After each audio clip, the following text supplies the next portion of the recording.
So when you are selling, you know, there's three groups of people that you might come across when you're offering a product or a service.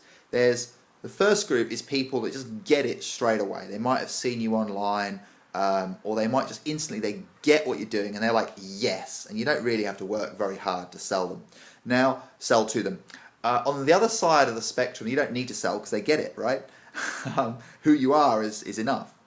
Now, on the other end of the spectrum, there's people who they just don't get what you do, and you might not get them, and they are not a good match, and it's just obvious.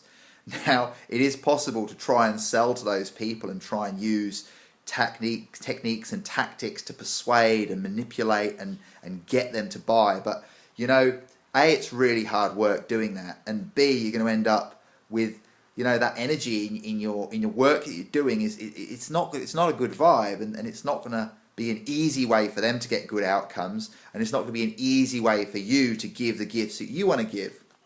Okay, so you've got the people who are definitely a yes, and on the other hand, you've got the people who are definitely a no. And then in between is where it gets interesting. You've got the people who are a maybe.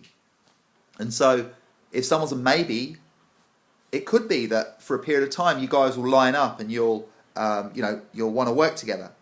And this is where it really pays to get curious and really look for the opportunity. Now, oftentimes people don't see the opportunity. Like they might go, oh, why would I want to work for you? So it's good to help them to explore that, to say, well, you know, if we did work together, what kind of benefit do you think there would be from that? Now, the key thing with the maybe people is, you know, both people have to agree to go forward. And I don't mean where you beat someone into submission, much to the point where they go, oh yeah, okay, we'll do this. You know, that'd be like texting someone every day going, oh, will you go on a date with me? Will you go on a date with me? And then they go, oh yes, okay, then I'll come on a date with you. Okay, I'm actually talking about where both people go, okay, let's give this a go for a period of time. Let's try this. See, I only want to work with clients that say yes of their own accord. So a lot of sales techniques is all about closing and getting the person to give an answer straight away. And that's great when that happens. However, there's also sometimes to arrive at a genuine yes, people need to come to that themselves. So if a client says to me, I'd like to think about it, that's cool. I'll say, okay, well, what are you going to think about, and when will you get back to me? Because if they ain't going to say, yes, I'm in, I don't want to work with them.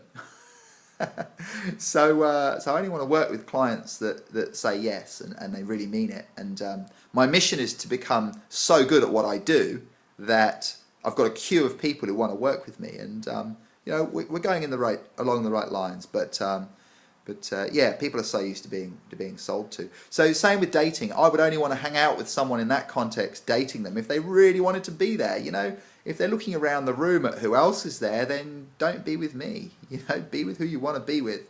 There's plenty of people out there in the world, so choose. You know, if you're looking for a coach and I'm not the guy, then, you know, look elsewhere. There's plenty of options, and if you want to hang out with me and explore coaching with me, then by all means, drop me a line, leave me a message or whatever, wherever you see this. So I'll be happy to talk with you and see if we are a good fit.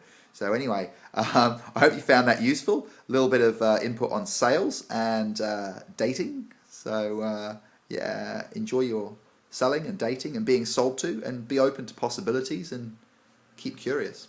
I'll catch you soon. Bye.